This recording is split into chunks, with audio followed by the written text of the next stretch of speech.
I love the way the First Gen Lounge makes me feel.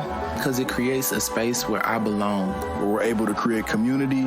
The fact that it's a community. It's a safe place. It also gives me a place to understand different perspectives. The stories of these individuals prescribe transformational perspective.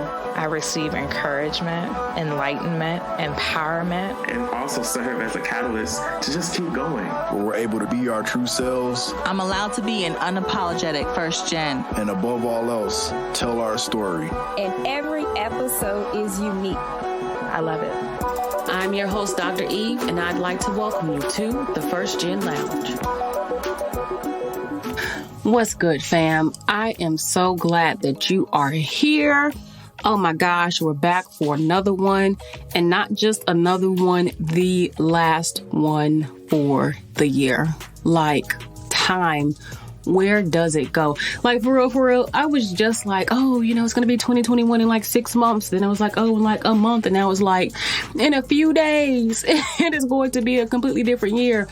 And can we just touch and agree that this 2020 has been one hell of a year? Like, we have experienced so much, from excitement to loss and devastation to joy and accomplishment. It has been an absolute roller coaster. If you have been, with me for some time, if you're new here, you're going to learn something new. Welcome. What's up, boo?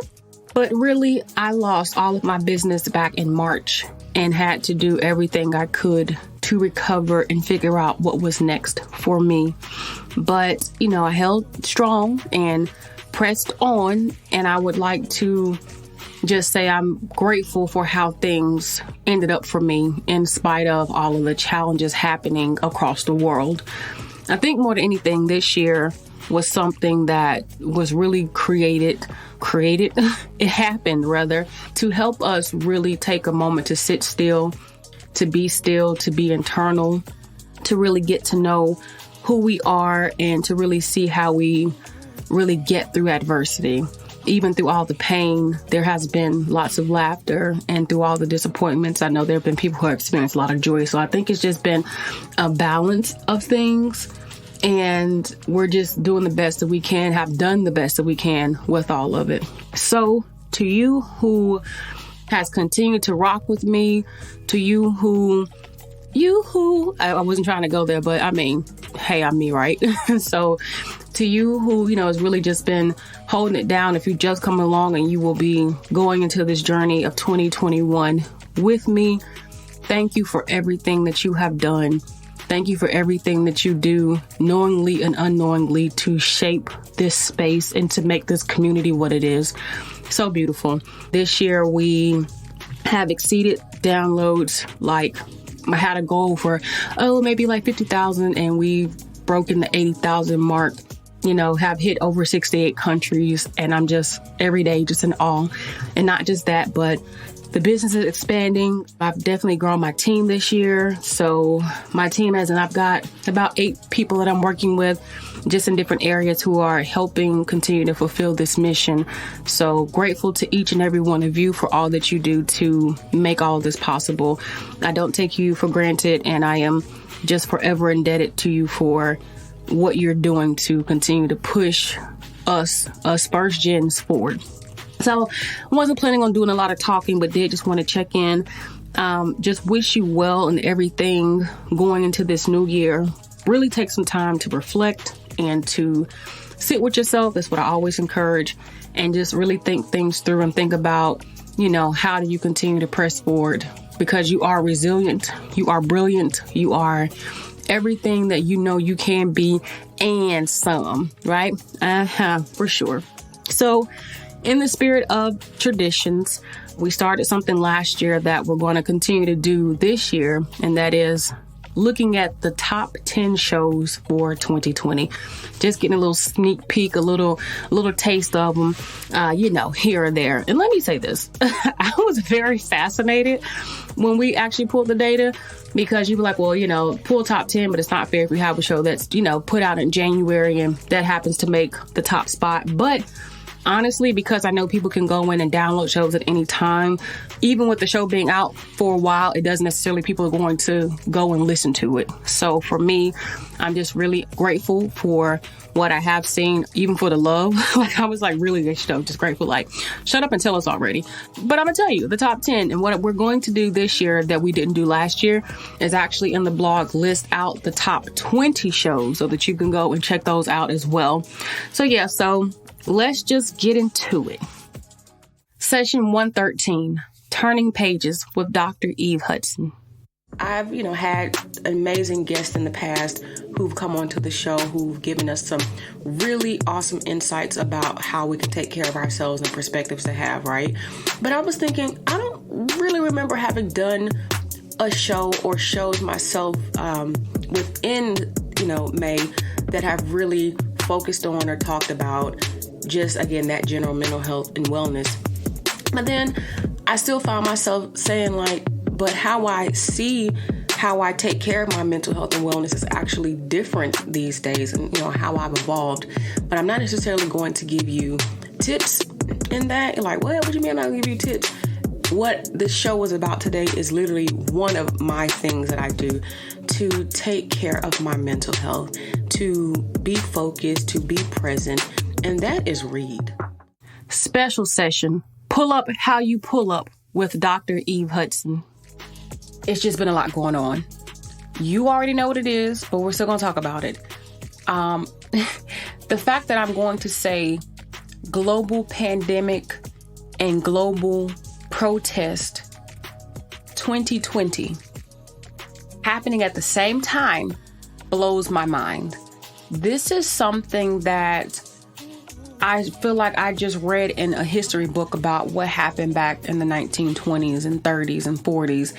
And who would have thought that it would be reality for us right now, that we would be living in a time of a global crisis that is not only killing people, but killing people like crazy. And what gets me is like, history repeats itself. I get that. But it has just been so much because we haven't even gotten through the pandemic before we entered into the protesting within the pandemic. And my goodness. Session 120, Doing What's Best for Them with Dr. Eve Hudson. Our mindset is everything, and it's just important for us to continue to have a positive mindset in spite of all of the challenging things that is happening around us, so that we continue to see the good in life and that we continue to express gratitude each and every day. So, if you sitting there running, whatever you're doing right now, and you're just like, it's been a crazy year, just to remember to remain grateful and to remain hopeful for our world and everybody in it.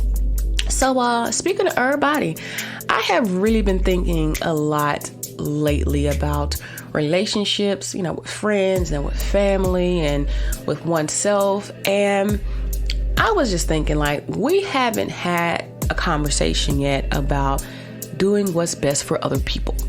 I really believe in helping to empower you and to give you some thoughts about how you show up in the world and who you are showing up in the world. I was like, I don't really think that we've talked about how to show up for other people. Session 127, Giving Up versus Letting Go with Dr. Eve Hudson. I found myself asking a question that I have literally been pondering again for months. And that question was, how do you know if you're giving up or if you're letting go? So truth be told, one of the things for me is that I do not like to give up because I have an association with giving up that's directly tied to failure. I don't know, I guess it's from what I've been taught over the course of my life that, quitters never win or whatever. So don't give up, you don't know until you tried, blah, blah, blah. But anyway, for me, giving up has always been a bad thing, right? It's bad. Why would you give up something? It's a negative association, right? But then again, as I'm processing this giving up piece and this letting go piece, I finally resolved the difference between the two. Session 126, Life is a Blank Canvas with Dr. Eve Hudson. We sometimes find ourselves in situations, I know it happens to me, where I don't feel like I have a choice, right? You ever find yourself saying that, I don't feel like I have a choice, I don't have a choice. But do you? Because I realize more and more through life that we have more choices than what we allow ourselves to have. Is it that we're looking at the options that we have been presented, or are we looking for options when we don't like what is presented? You always have a choice, and I want to remind you of that. But more than anything, no matter where you are right now, or no matter what you have going on that may seem, difficult to navigate or to understand or to make sense of what's next, first and foremost, I want you to focus on yourself, for real. And I want you to focus on what matters the most to you, because sometimes, and just sometimes, not all the time, sometimes we find ourselves stuck, not even because we're actually stuck, but because we're worried about what other people are going to think about what we're doing. Session 96, Mentorship After College with Anthony Parker Gills. Part of the reason why I didn't have a lot of mentors when I was an undergrad, one reason I wasn't too much focused on it first gen, I really didn't know too much about college. I just knew that when I had to go, I wanted to go, and I needed to get good grades. So I mainly just focused on getting good grades, and I really wasn't too much involved in undergrad, didn't really seek any internships or mentorship. And I thought that the jobs were just going to come calling once it became my senior year. But that didn't happen. But I had a few good people in my corner that really guided me and told me that I should really consider going to graduate school. And basically, I took everything that I learned from undergrad as far as what it is that I did not do. And I said that graduate school is going to be basically my second chance to really take advantage of all the opportunities. And I started to do that once I got into graduate school. Session 101, Finding a Passion for the Youth with Sentiment Olatunji. Oftentimes, we look at these systems and they're these big budget systems, $1 billion, billion-dollar industries. And we think that we need to throw these fancy programs at these young people, and that's just, going to change the trajectory of their lives. And what I came to find out is that, you show these young people that you love them and that you are in their corner and you're going to support them, then the opportunities that you've provided them are just the icing on the cake. And so I currently run a college preparatory academy for high school students who are in the foster care system. And day one, they came in and they looked at me and said, "We don't know you, we don't trust you." And I'm like, yes, you're right. That's something that I have to earn. And I hope that, one day I get the honor of being able to gain your trust. And working with these young people who have experienced some very traumatic events in their lives, to see them come to that place of really understanding that you do love them and that they can trust you is one of those life-changing moments. Session 100, How to Leave Your Legacy with Dr. Eve Hudson. If I'd run with the fact that children were supposed to be my only legacy, I wouldn't think about the work that I'm doing, especially in the space of the First Gen Lounge. Is something that is a legacy that I want to leave. It's a legacy that I'm working toward in being impactful in my space of the world. By defining a legacy, it's being able for me to help others in their own lives to be better people and to know that they were changed by my living. So when you think about what does a legacy mean? What does it mean to leave one for you? Is that the work that you're doing? Is that how you're going to be a parent? Is that by the financial resources that you're going to provide to others through what means you may have? What does it mean? Define that for yourself, as it will help you shape the path for things that you will do to leave your legacy. Session 97, How to Be Patient and Resilient with Angelica Johnson. So my research is based on homeless female veterans. I said, if I go bigger and get a PhD in human and social services, then I can help make a social change, for female veterans, or veterans for that matter, period. But I'm solely sticking to female homeless veterans because I was a veteran. And I know some of their struggles and challenges they've gone through while serving in the military.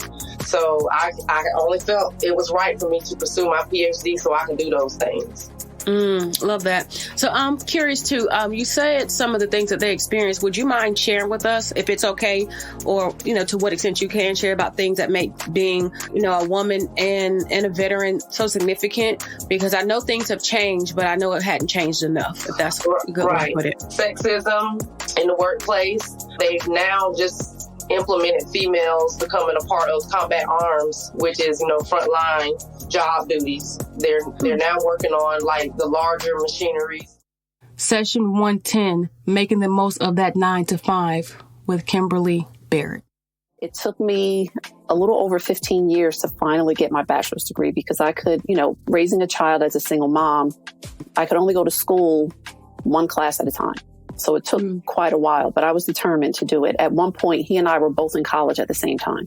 Oh, wow. Interesting. Yeah. And you finished first? I did. I got you, dude. I finished just 2 years before he did. So, it was really interesting to have that experience. And then right after I got my bachelor's degree, I immediately signed up to get a master's degree, and I did that 100% online. And then I figured, this is it. I'm done with school.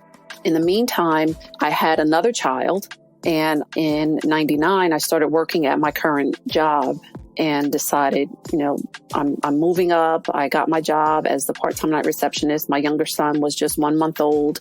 And I knew that if I could get into the company, I could maneuver my way around and move up. So that's what I did. And then, I was still going to school at the time, working as a paralegal, and then transitioned into my current role, which is on the global leadership team. So no, I did not set this up to be like, oh, Eve, are you in the top? No, I didn't set that up. It's just, it's the numbers. It's the numbers. It's the numbers. So, and honestly, I was so surprised when I saw this myself. So, it is cool. I appreciate the love. And I could even tell, to be just straight up with you, the trends with what happened in the spring and the downloads between what happened with, the onset of Rona showing up and showing her ass and where we are now. Because honestly, spring, summer was popping. And fall was kind of like, we just done. We ain't got time for it. So I am grateful, to say the least, though. A few people who did make the top 20 as far as guests, Antonio L. Ingram II, Esquire. We have Leslie Harris. We have Nzinga Diempenda, as well as Kristen Clare. So, shout out to those individuals for being in the top 20. And there are a few more shows for me, but you'll see that in the list. But to say the least, thank you so much for being here. Again, wishing you well in all that you do. I hope that you found these to be encouraging and inspiring and uplifting. I want you to keep on and keep pressing forward. That's what I like to say. And also, as you know, January is the internal launch of the EW Trailblazer Society. If you don't know what that is, you should absolutely jump onto the mailing list if you haven't done so already. Go to www.evehudsonphd.com/family. But also, if you just go to the website and check out the show notes to get that as well, so that you can be in the know about everything that is going on. But to each and every one of you who are tuning in, who are telling your friends, to all of the guests who have been on the show and just showing love and just being a part of this amazing community, gotta say thank you so very much for all that you do. I appreciate you more than you know. And with that, I'm about to be out. Say peace. Say peace. Say peace for, the last show of 2020. Know that I love you and I appreciate you. All right, I'm out.